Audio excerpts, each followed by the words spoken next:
indicators with Chalkbeat.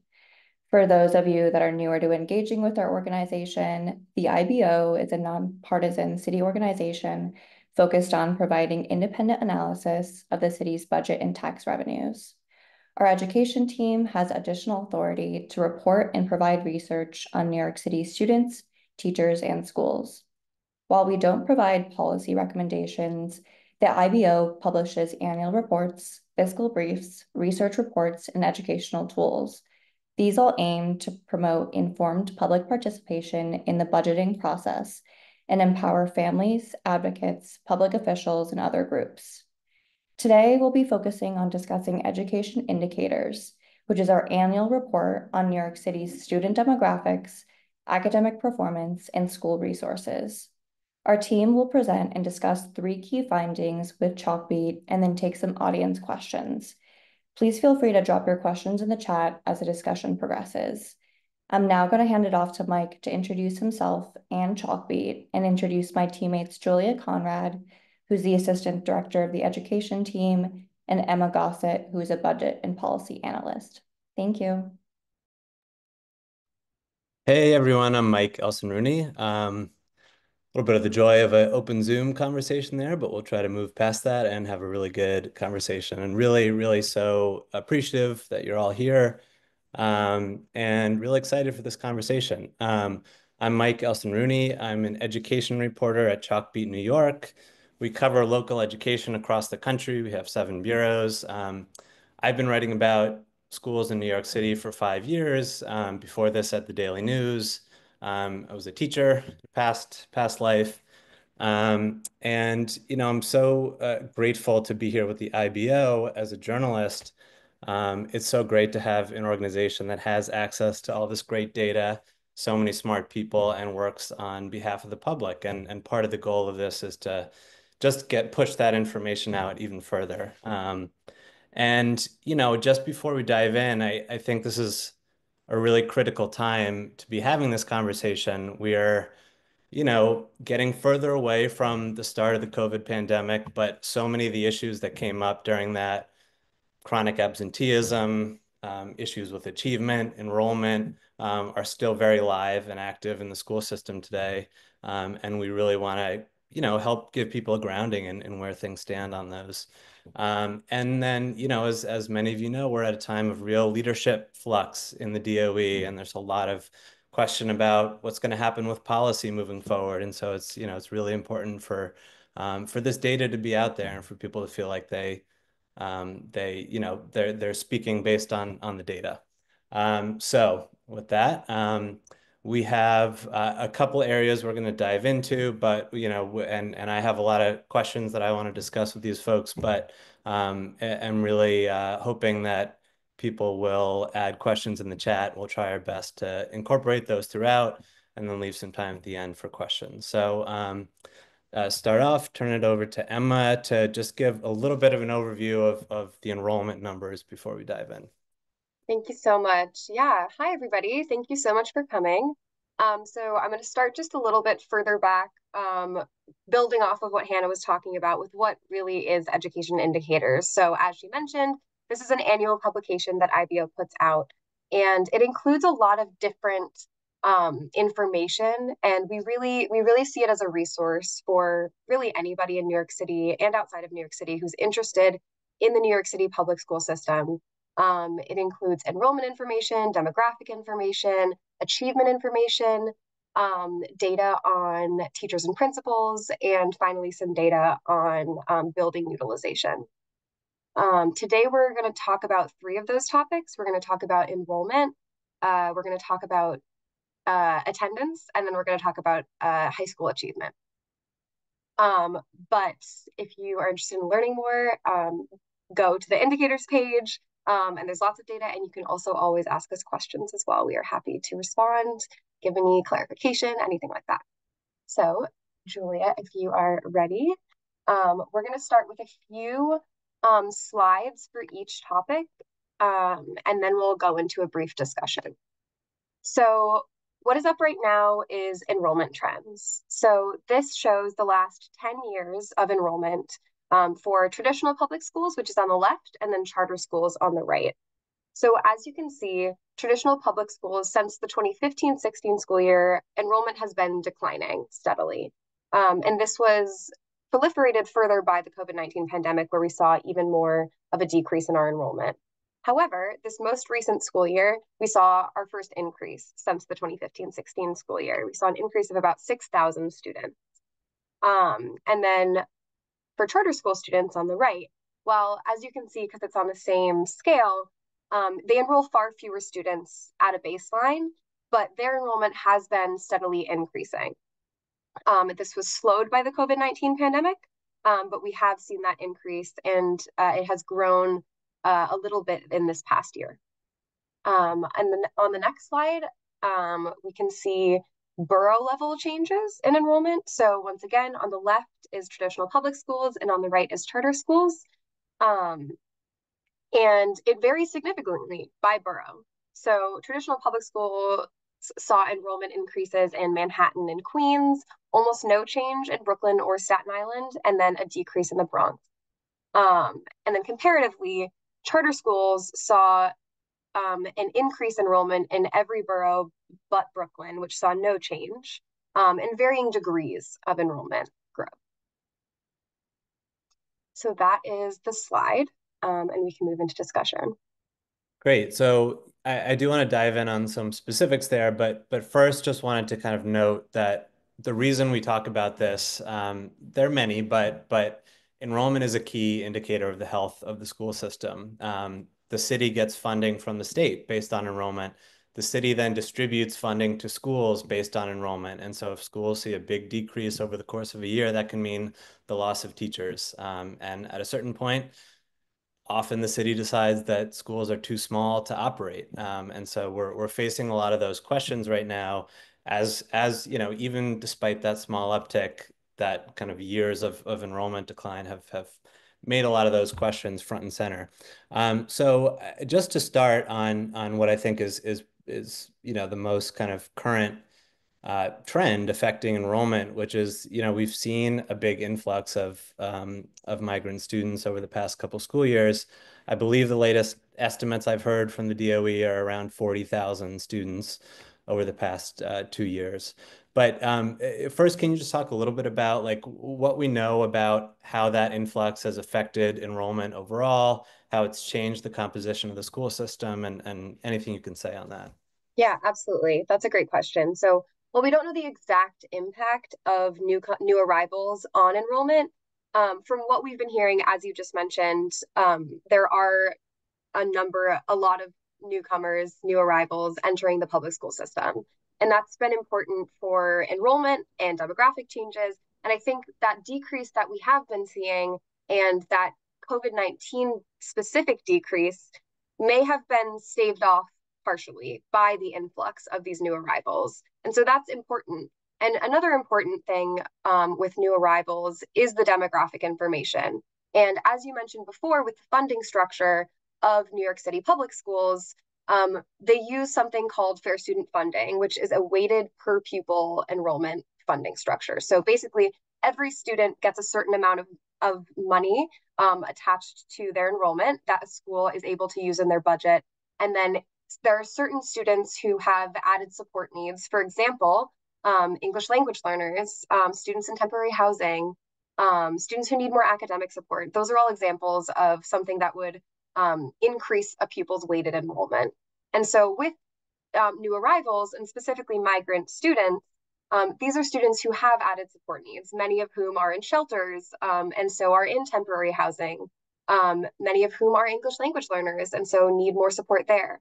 And so schools enrolling new arrivals will see those additional weights reflected in their school budget.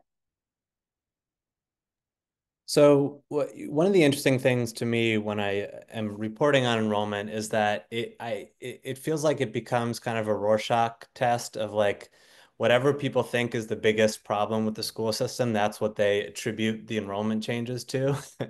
And so there's a lot of speculation about what's causing this. And I think often it's factors that have nothing to do with school, that cost of living in New York City, birth rates, things that are a little less like easy to pin down. But So, I want to ask you, like, we obviously can't know what's in people's minds in every case, but what do we know? What patterns can we draw from the data? Particularly like during COVID, I know you guys have done some great work on this about what groups of people we saw leaving. Was it more people leaving or just fewer people entering? What do we know about what was actually driving these enrollment losses? Yeah, these are all great questions. We put out a report recently on students who left and students who stayed and just an overview of like what happened to enrollment. And one of the things that we learned was that in the 2021-22 school year, in districts 1 through 32, so traditional public schools, schools enrolled 53,000 fewer students, which is significant than the prior year. And charter schools also saw a lessened growth, and they only enrolled 1,000 students, increasing.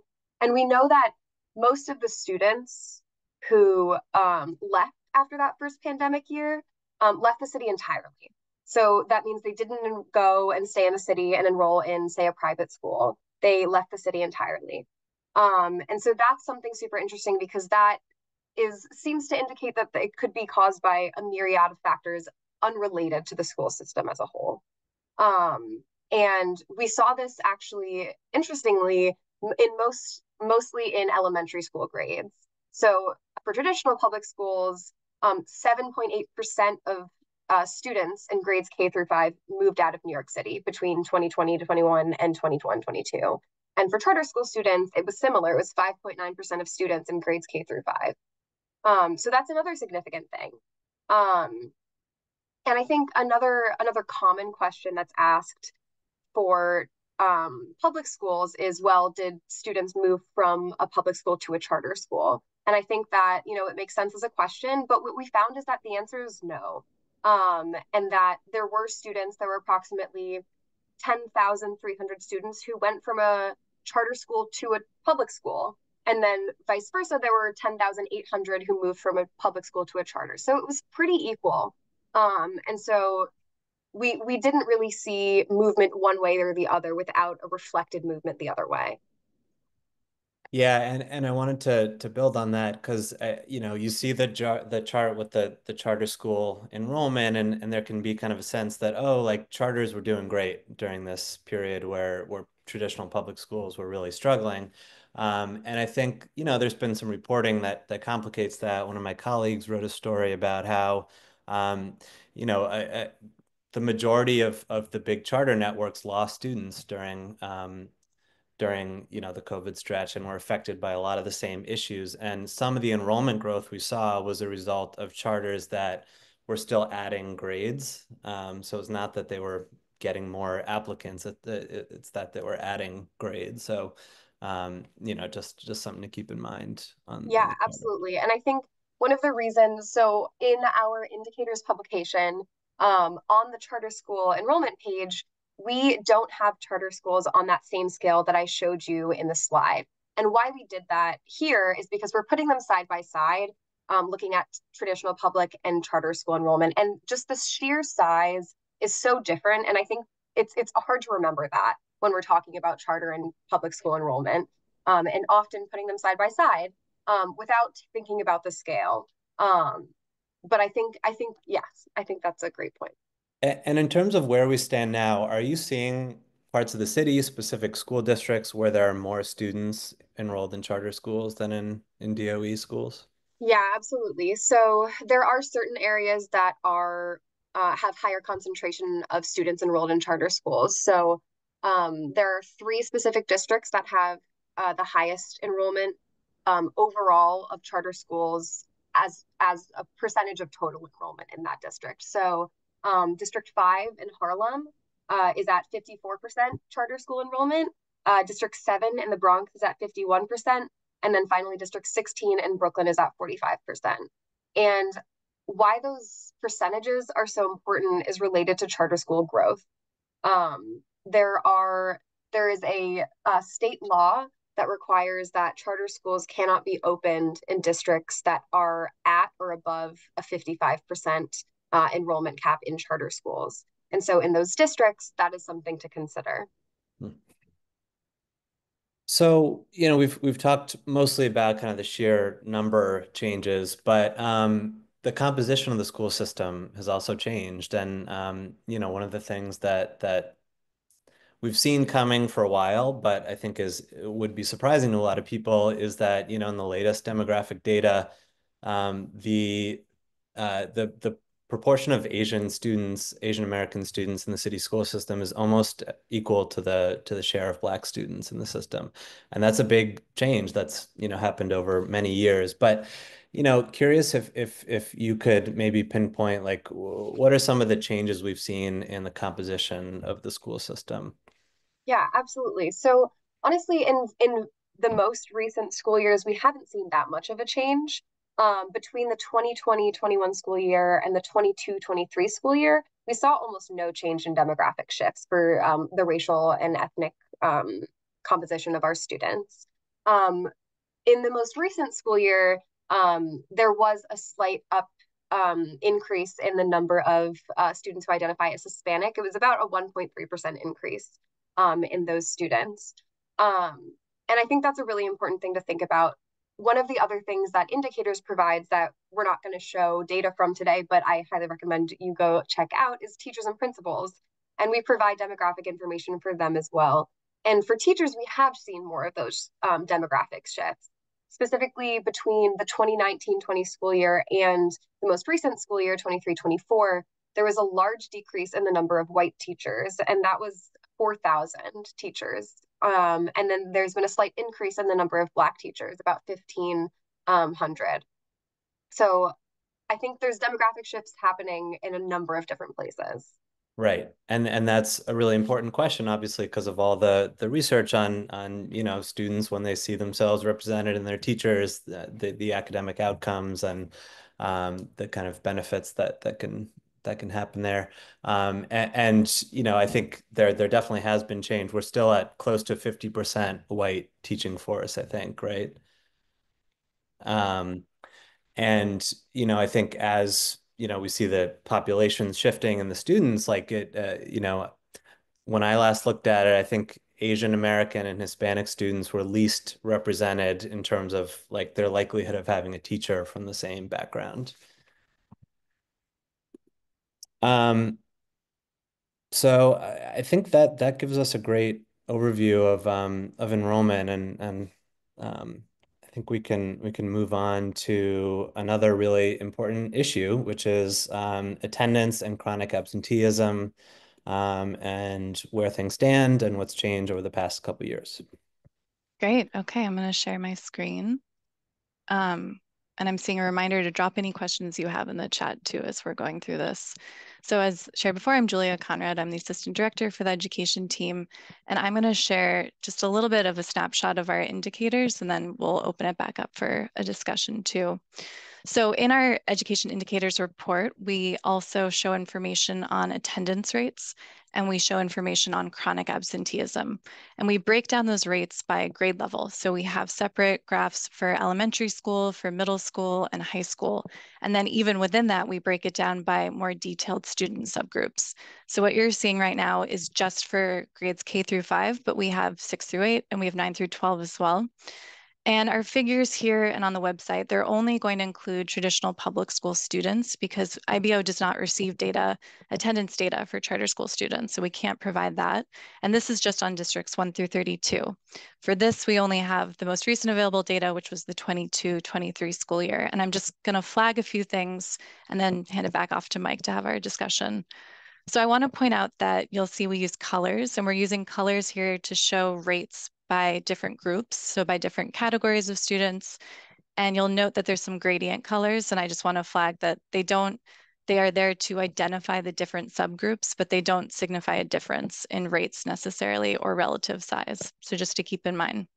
But looking first at the left, our overall attendance rate this school year for grades K through 5 was about 91%. So in other words, students attended school 91% of the school days that year. And then on the right, you're going to see a figure that looks at chronic absenteeism. So for this, IBO is going to use the state's definition, New York State's definition of chronic absenteeism, which means a student is considered chronically absent if they were present 90% or less of their days that they were enrolled in school. And I just want to flag two different groups here that maybe we'll talk more about later, or we can get into others as well. But I want to start by just pointing out the gap that we see for students by their housing status. So that's that very last bar on the right. The first one you'll see is students in permanent housing, and then the second is students in temporary housing, the purple pink ones. And I just want to point it out because you can see a pretty substantial gap between the two different groups. So students who were in permanent housing that year, on average, had a chronic absenteeism rate of about 31%. Students in temporary housing had a chronic absenteeism rate of about 50%. So this is a really big gap that we're flagging here. And something, if you go on indicators, you'll see you can look through, well, does this gap hold for 6 through 8 or 9 through 12? For this group of housing status, the gap narrows just a little bit for middle school and high school, but it's still very much there. And then the other one I wanted to flag too is by disability status. So those are the yellow bars in kind of the middle on the right. So you'll see that roughly 32% of elementary school students who are in general education were chronically absent. And that's going to compare with about 40% of students with disabilities. So this is a gap we see in elementary school that actually widens in 6 through 8, and then is even a little bit wider at the high school level. So these are the kinds of things that we hope you can find in indicators and use however it's helpful for your own understanding, but we're breaking it down into both grade levels and subgroups to sort of explore what's going on. So I'm going to stop my share there and open it up for our conversation. Great. Thank you, Julia. And that's really helpful. And I'm glad you flagged the particular disparities with students in temporary housing. That's an area that's come up a lot in our reporting, particularly over the last couple of years as we've seen that number continue to rise. A lot of the new arrivals are living in shelters. Some of the issues are kind of as basic as how you get to school. When you're placed in a shelter that can be in another borough. A lot of that's been exacerbated by the 60-day policy and families moving more throughout the school year. And, that's partly pushed a lot of the advocacy to have more DOE staff placed in shelters to help families navigate those kinds of questions. So that's a really important piece of data. But just, backing up a little bit, I think it's probably pretty clear why we care about this. Students, when they're not in school, are missing all manner of things. But I do wonder if you could maybe give us like a little sense of kind of where things have moved since the pandemic and how things compare now. Yeah, absolutely. So pre-pandemic, thinking of maybe right before the pandemic really started, we did have lower chronic absenteeism rates across the city. They were still there. So I'd say for the 2019-20 year before the pandemic started, we had a chronic absenteeism rate for the same group of elementary school students of 21%. So it's increased, as I said before, to about 33% now in this 22-23 school year. So it's definitely increased the chronic absenteeism rates, and we see that at every grade level. And then thinking about that other piece of gaps, there were gaps across these different student groups like housing status and disability status before the pandemic as well. But when we look at our indicators, we're seeing that they've actually widened over the last couple of years too. And chronic absenteeism, like enrollment, is an area that kind of begs a lot of questions and a lot of speculation about what's happening, what's driving this, and there's no one answer. But I do want to kind of get at a couple of things that the data might tell us, including the fact that when we're seeing such a surge in the rates of elementary schoolers who are chronically absent, those are students who are relying on their parents to get to school. And so, it's not maybe what we think of in terms of teenagers, just like disengaging from school. There are other factors at play there. And so, any thoughts you have on kind of what the data tells us? Yeah, well, I'll say first that the data that we're seeing here is also telling us that I think that's increasing at the elementary school level and at the middle school level too, and actually by the same amount, but starting from different places. So I think it's a crucial question and a crucial topic at all the grade levels. But I agree, and I've heard too, IBO has a really wonderful role where we're invited to present at community education councils, which are elected parent bodies. And when we're there, we can kind of listen into what the conversations are. So this isn't a data answer, but sort of a what we see answer. And I hear a lot of conversations between superintendents and parents. And I think in every one of those that I've heard, there's a lot of conversation around this is concerning. And then I think there's also a little bit of empathy, as you pointed out, about the reasons why. So it could be related to transportation. It could be related especially to transportation and access to transportation. We know a lot of students with disabilities will have transportation services as part of their special education services. So that's something that I don't have data on, but I would wonder what's driving these attendance rate decreases and these big increases in chronic absenteeism. And then also other things that we've heard and don't have data on, but just to give that sort of human side to it, sometimes in families, the older sibling is bringing the younger sibling to school. We know that that's a reality too. So it's a attendance, like you said, and absenteeism. They're really complex issues. I will flag, though, also there are programs that are intended to address that. So one that comes to our mind is the community schools program. That is a program that specifically thinks about schools who are struggling with attendance and how to come up with strategies to support those students too. So I think it's complex and I think it's a really important one to think about too. Yeah, and that relates to we got a couple questions from the chat, including, what initiatives are there in the DOE to boost Sure. attendance, and that's certainly an important one.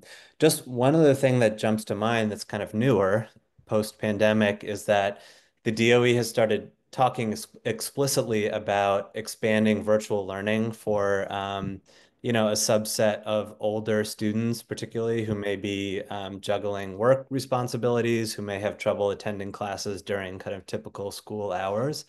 And so part of the pitch there is like, can we increase attendance and make these kids, make school accessible to these kids who it otherwise wouldn't be accessible to through virtual learning? And I think there's a lot of questions still about how that is working out, what the costs and the trade-offs are there. Yeah, and again, we don't have data there, but I will use this as an opportunity to plug that we love to hear from people who are experiencing these things firsthand. So if someone has a student enrolled in a virtual school, I know there aren't many, but that is something that I've heard in the policy conversation too. I'd love to know more about what that experience has been like too.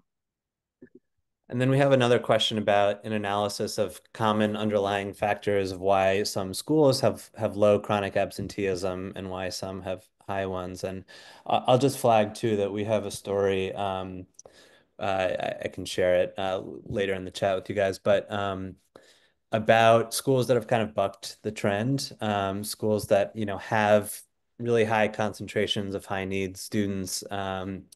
And have managed to really reduce their chronic absenteeism rates. And, it's anecdotal and there's a lot that goes into that, but it's a lot of, from what came out in that story, it's a lot of kind of, unglamorous, but like very thorough, just combing through and being really attentive to like individual situations. But if you have any other thoughts on that too.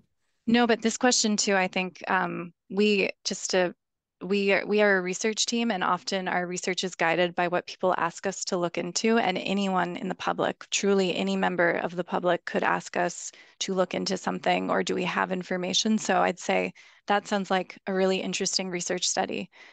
Education indicators is, I think, a great starting point for those conversations because it's a snapshot, but it's not going to tell you that there is an impact or a causal impact between two things. But it is a great place to start a conversation. So reach out to us and we can look into that and see what else we could probably answer related to that question. And I'll also just quickly note that there's been, I think, a lot of talk and questions about the role of illness and, Yeah. increasing attention to the risks of bringing kids to school when they're sick post-COVID and what role that's played. And part of why I pointed to the elementary school rates is that, again, these are situations where it's not kids deciding not to go to school. There are factors happening in the family that are, preventing that. Yeah, and I think, and parents' comfort levels too. I think maybe we think some families might think of health differently post-pandemic. And I remember a CEC meeting where a parent said, my kids hadn't been in school for a while, and then they went to school and they got really sick for a whole year, and they kept getting sick, and the whole family would get sick. And so I kept them out of school. My student was considered chronically absent. So that's just one example of an anecdote, but I think there's a lot of different factors that could be contributing. And then just last point on this topic, I do want to point out this is more of kind of a data Hmm. point here, but it can sometimes be a little weird to see like, oh, this huge spike in chronic absenteeism, but attendance total only went from like whatever 93% to 90%. And so just to point out that chronic absenteeism is a really important measure. Missing 10% of school is a lot, and can have real effects, but it is still kind of an arbitrary cutoff point. And so just from a data standpoint, like kind of Yeah. how we reconcile those two things. Right. Like I think when you look back at our previous indicators, you'd see attendance rates over the same time period that I'm talking about have decreased by 2 to 3 percentage points based on the grade level. So it is a decrease, but it's nowhere near the same in percentage points. I will say I think of those as sort of different policy questions. Attendance rates matter. More attendance is likely better. But that chronic absenteeism group, I think, warrants that conversation because another piece, and Emma's going to talk next more about achievement as well, but we do this snapshot too of achievement by attendance. And what you'll see is that students who are chronically absent are performing their proficiency rates are much lower than students who are in good attendance, meaning above 90%. And that's true for statewide exams and then also pass rates on the regents. So I think, yes, it is different. And I think both warrant conversation, but that chronic absenteeism, in some ways, I think it drives your eye towards maybe what we should be thinking about next. And there's one question here that's a little related to what we've been talking about. How can CBOs working with the migrant populations advocate for DOE staff to be assigned to the facility housing the migrants? And I'm not sure either of us can fully answer that question, but I will say that's an area that we covered a lot this year was the fate of this program of community coordinators who are DOE staff placed at these shelters who were funded through, temporary federal stimulus money that did get renewed this year. But, I think there's still a question about expanding that number and sustaining that funding. Yeah, and IBO, we don't make policy recommendations and we don't coordinate directly with the DOE, so we have no influence or impact on that. But I will say if you have questions about things like funding for positions like those coordinators or questions about the budget for specific programs, those are questions we can answer based on our data, or if we'll try to the best of our ability. So we can maybe add a little more information to that conversation, but we don't really have we can't really participate in the influence process. Great. So, all right, let's move on to our last topic, and we can come back. I see there are some more questions. We could try to circle back to those at the end, but achievement and test scores. Yeah, great. Thank you so much. So within indicators, we provide information on achievement for New York State standardized exams. And we do that for both grades 3 through 8 standardized exams and for the high school regents exams. Today, and that's both for traditional public and charter schools. Today, I'm going to focus on regents exams for traditional public schools specifically. So just for a little bit of context for people who may be not familiar, to pass a Regents exam, you need a 65 on the exam, and we are focusing only on whether a student received a passing score because that is what is used in graduation assessment requirements. So Julia, if you want to share our data. Perfect. So this first chart is for the English and Math Regents exams. So I want to specify that this is the 2022-23 school year, just like the attendance data, because that is the year of data we have most updated. So this first chart on the left shows the pass rates for English by neighborhood poverty. And we use a few different poverty measures throughout indicators. But for this specifically, we classify neighborhoods as either high, medium, or low poverty, and that is based on their median household income and correspondingly federal thresholds that determine eligibility for public assistance. So as we can see in this chart, pass rates do vary based on neighborhood poverty across all groups. And we can also see, comparing English and math, that students pass English Regents exams at higher rates than math exams. So the next few charts break down achievement by specific subgroup. This first one shows achievement by English language learner status and additionally by neighborhood income. So this is, as I mentioned, a different poverty measure. This one is a binary variable of low-income neighborhood and not low-income neighborhood. And we define a neighborhood as low income if the census tract that a neighborhood resides in has a median income at or below the New York City poverty threshold, which is put out by the Mayor's Office of Economic Opportunity. We use the 2020 measure for this publication because it was the most recently updated at the time of analysis. All right, so the first thing I want to point out in this chart is just the stark contrast in performance between English language learners and English proficient students for all exams across poverty levels. But more specifically, I want to highlight that this is unlike what we saw in that first chart, with students passing English exams at higher rates than math exams. The opposite is true for English language learners. They have higher math Regents pass rates across poverty level. And while the difference is only slight, it's important to understand in the context of Regents exams, because there are some changes being made or considered at the state level, which we'll discuss in a moment. And then the final chart that we're going to look at looks at the difference in pass rates on attendance level. And this was what Julia had mentioned just a few moments ago. And it's really stark, the differences between attendance groupings for achievement.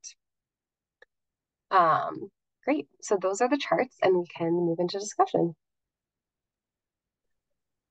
Yeah, and so, as many of you know, I think when we're talking about Regents, they're important not only because they're an indicator of how students are learning, but their graduation requirements in New York State. The ELL data for the English test is really stark, and worth noting that is the only test that ELL students are not able to take in their home language. And, it's an area where a lot of ELL students have really struggled. But I want to go back to math for a second. So I've done a little reporting on this, on some of the really stark, drops in math Regents pass rates during the pandemic. Could you just could you give a little background on what we've seen when it comes to math in particular? Yeah, so we have seen decreasing rates of passing in math exams. I think what's interesting about that is the context in which it's happening, specifically this most recent year with the changes that are being proposed at the state level. Because as it stands right now, to graduate, the most common pathway a student takes is by passing 5 Regents exams: a math, an English, a science, a social studies, and a fifth of their choosing. And so it really is important that a test is representative and is able to demonstrate proficiency for a student. And yeah. And can you, what are those changes that the state is proposing, just so folks are familiar? Yeah, absolutely. So they are proposing to sunset Regents exams as kind of the sole graduation requirement and to make it one of many. Because there are many ways a student can demonstrate proficiency, could demonstrate proficiency. And as of now, the most common way is those exams. But as we saw, proficiency rates vary widely by group, by demographic subgroup. And that demonstrates that there are other ways potentially that proficiency could be demonstrated that is more reflective of the population. Right, and there are models in New York City, including the consortium schools, I think that use other means of assessing students, portfolio type assessments, and so that's all stuff the state is considering. And when I did some reporting on math, I think scores fell in Regents exams in a lot of subjects during the pandemic. Achievement fell in many metrics, but one of the interesting things I've heard is that math in particular tends to be more cumulative than other subjects. And, when you move from algebra 1 to algebra 2, you like really need those algebra 1 skills. And so seeing those kind of big dips in algebra 2 and geometry pass rates in particular was pretty interesting. There's a question here about the data on neighborhood income levels. They asked, are you referring to the neighborhood where the student attends school or the neighborhood where the student resides? That's a great question. We are referring to the neighborhood that a student resides in. And then another question, if you all have similar data about the third grade reading and math scores. We do, yeah. So we have separate pages on 3 through 8 achievement for both English and math, ELA and math exams for both traditional public and charter school students that are on the indicators pages. Yeah. And I think Hannah just put it in the chat. And I mean, this is a really big and complicated question that a lot of people are still grappling with. But do we have any sense from some of these indicators about like where student achievement stands now compared to before the pandemic? Has it kind of started to bounce back some? How's that all shaking out? That's a great question. So I think so we have a research team at IBO currently working on this, looking at achievement and a myriad of other factors as well related to COVID and learning loss and all of that.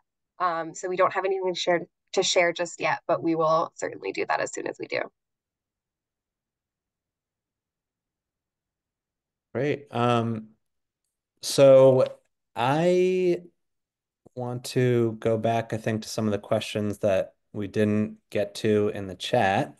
So I'll start in on those, but also if anyone wants to raise your hand and ask a question, just raise your hand and we'll try to call on you and have a bit of a discussion. Okay.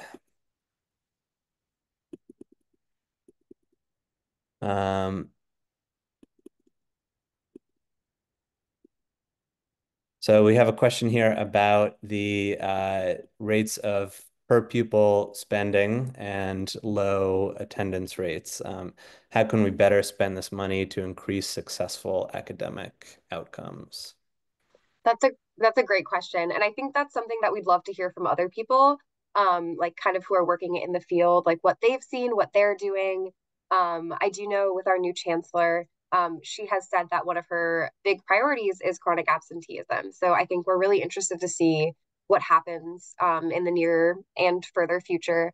And what are some pathways that we can take to increase attendance? I also want to add too, if you're interested in seeing what kind of programs the DOE is currently offering, IBO has put together something called School Budget, Demystifying School Budgets, and it's a series of YouTube videos, and you can look through them to get a sense of what kind of programs are being funded, You can look up, we have a video that walks you, like literally you could do it side by side, your school budget and the video next to it, and get a sense of what kind of programs are being funded specifically at your school if you're a member of a school community. So I think we have some resources too, and we're always happy to share more to kind of unpack what people are seeing, or if there's a specific program, sort of sharing what we know about that too, or what we've been able to see in the data that we do have access to.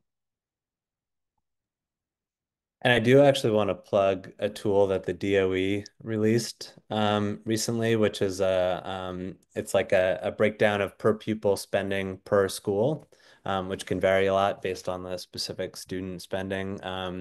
We wrote a little story about how to use that tool, so maybe we can try to share that in the chat Yeah. As well. Okay. I also wanted to make, oh, sorry, there's a Yeah, question. go ahead.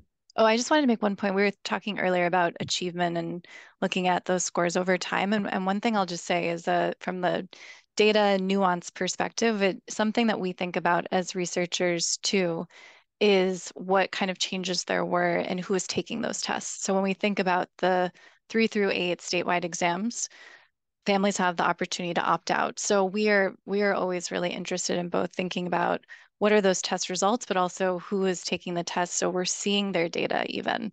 And that's something I'd say is just like a caveat to think through. And as Emma mentioned, we're looking into that. And then on the region side at the high school level, during the pandemic, there were exam exemptions. And so when you're looking sort of year over year at pass rates or proficiency rates, it's helpful to keep in mind some of those bigger policy contexts that were going on that might shape what's changing over time. We're still exploring it ourselves, but just to throw it out there too as a nuance. Yeah, I want to make one other note before we get to this question, that I think there's a lot of comparisons that also happen in achievement between traditional public and charter schools. And one of the things that we mentioned earlier with enrollment trends is the sheer sizes. And so in this year's indicators, we included a table for each page that specifies the number of total test takers, just so we can put it in context for the total number of people who are even taking this exam. Yeah.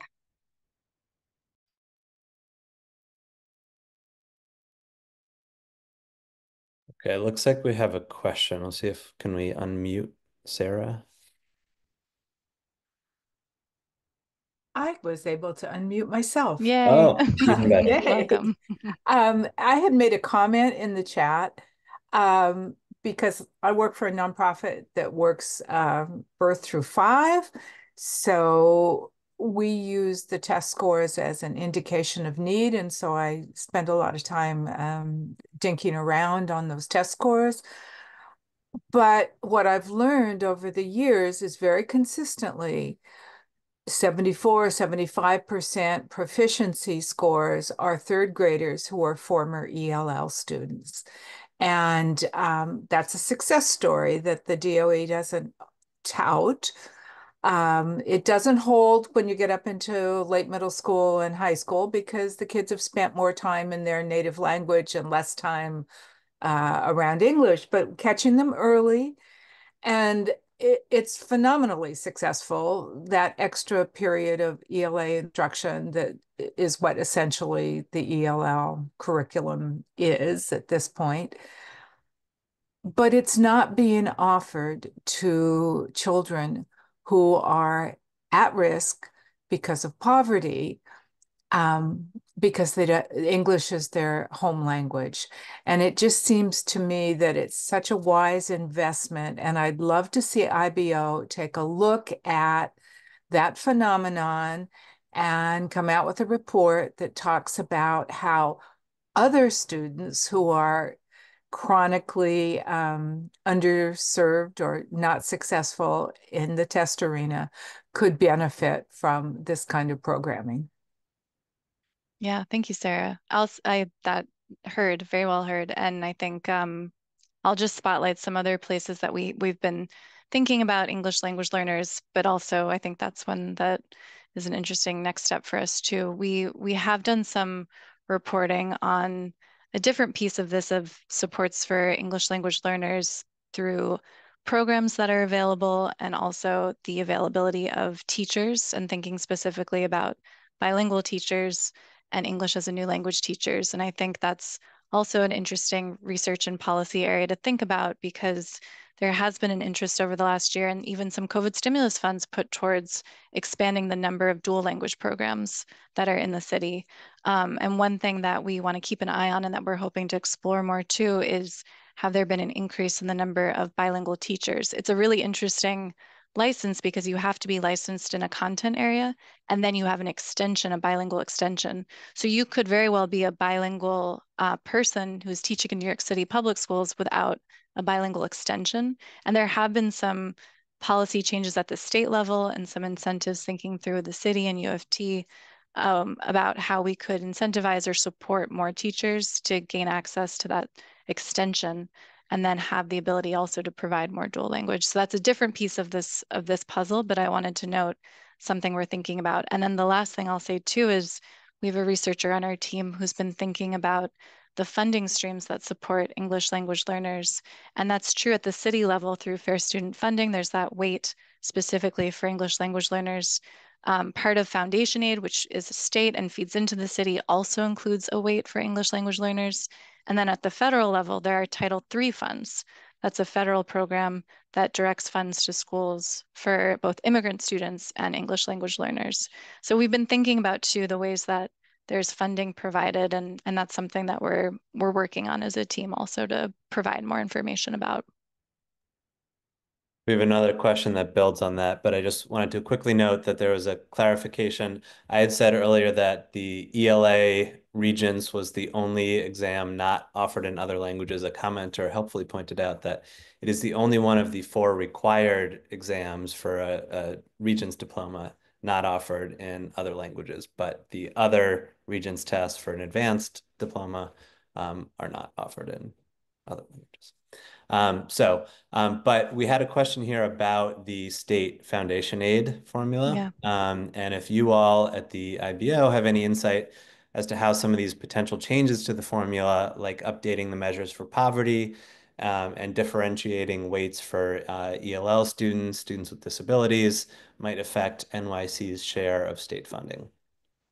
My short answer is no to that question particularly, but we did provide testimony at the Blue Ribbon Commission. And I'd say the thing that we pointed out then, and I'll share, is that it's interesting to look at the Fair Student Funding formula, which, as Emma said, is a city funding structure, in comparison with the state's foundation aid. And I'll point to 2 things.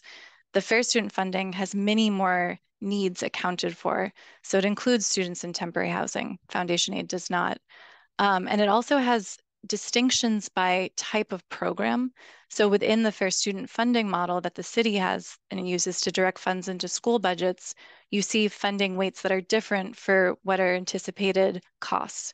So different special education services have higher weights if they are anticipating additional costs of maybe a teacher in a 1 to 12 classroom. So those are things that are built into the city's funding structure, and we raised those as examples when we testified at the Foundation Aid hearing. We are hoping to follow that more, and we're working on preparing and being ready to analyze and share analysis when we anticipate the Rockefeller Institute puts out its recommendations. We anticipate that they will be recommendations, and then the state legislature will take that up to have a conversation as well. So I think it's going to be couple of months, extended couple of months of conversation, and we are hoping to, as best we can, provide more clarity and information later on. We have another question here on an issue that I know commands a lot of attention, mayoral control, which was recently renewed. But the question is, if mayoral control ends, what is your opinion about the possible effects on the 3 areas, chronic absenteeism, achievement, and enrollment, that we talked about tonight? So I am not a prediction person, and IBO is not in the habit of that. So I can't really offer a prediction. One thing I will say, though, just because I've been given the excuse as a tangent, IBO's authority and our existence is, in some ways, IBO existed prior to mayoral control, But with mayoral control, there was an interest in having an independent analysis and a group of that could provide that independent, nonpartisan voice. So at that point, IBO, which had already existed through city charter, was given additional authority under state law to provide that kind of information. So this isn't really your question. I'm sort of dodging it, but what I'm saying to use it for is that we are truly independent, and through that mechanism of mayoral control, we are able to provide that kind of analysis and oversight, which is my plug again, that you use us, because our role here is to help inform the public. And we do that through working and having conversations with journalists and providing our research and our publications and having conversations with the public as much as we can. I'll just note too that this round of mayoral control extension, the state commissioned a report that's quite voluminous on the history and impact of mayoral control in the city. The DOE took issue with the conclusions of the report, not surprisingly, but it's interesting reading, and it's interesting hearing what the DOE countered with. So that's available somewhere. NYSED commissioned that report. Okay, let's see. So, okay, we have a question here about, we're got like 2 minutes, so this will probably be our last question, but question about portfolio-based assessments in elementary and middle school. Have you heard any push for portfolio-based assessments in elementary and middle school instead of just offering this at the high school level in lieu of the Regents exams? I think grading students with traditional numeric and alpha grades is deterring students' engagement and motivation for consistently attending school. The pandemic era flexibility in grading has led to a lot of apathy and disengagement. Students don't see the purpose of attending school. So question about whether there is any push that you've heard of for portfolio assessment in the lower grades. I haven't. I will say I participated in something related to what Emma was talking about, the Regents, and if there's going to be performance-based assessments to have another option for proficiency for graduation requirements. And there was a teacher from a consortium school there who was sharing that she has best practices and is eager to share them. That's something I'm going to be very interested to follow for the high school graduation requirements of, is that something that we're going to see guidance from the state? How will the DOE and the city facilitate that too? I haven't heard about it at the elementary school level, but if there are conversations or resources, I just threw my email in the chat, which feel free to use too for that. Yeah, and I also haven't heard about any specific initiatives at the lower grades, but agree that this question of if and how these other types of assessments are going to coexist with Regents is a really critical one. And in some of the reporting I've done on consortium schools, a lot of the worry there is that schools are going to be forced to kind of juggle both, and that can really make it harder to kind of commit to that type of assessment. So that brings us to 7 o'clock.